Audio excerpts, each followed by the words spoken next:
So yun nga, may napansin ako dito sa mga muli ko. Ayan, mga ano yun, yung choco marble tawag yun.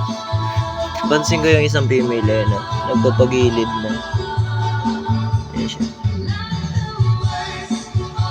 Ayan. Bali, feeling ko magdadrop na yan. So, hinahabol-habol na rin kasi na male. Gagawin ko dyan is, huliin ko na lang. Hiwalay ko siya. Para makadrop siya ng maayos. So, ayan. Let's go. So, ito siya. Grabe na din kalaki ng tiyan. Dito ko na lang siya ilalagay kasi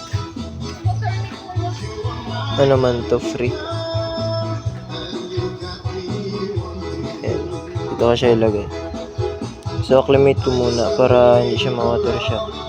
Buntis. So, yan. Diyan ko naman siya ilagay. Sabay, sana mag-drop na.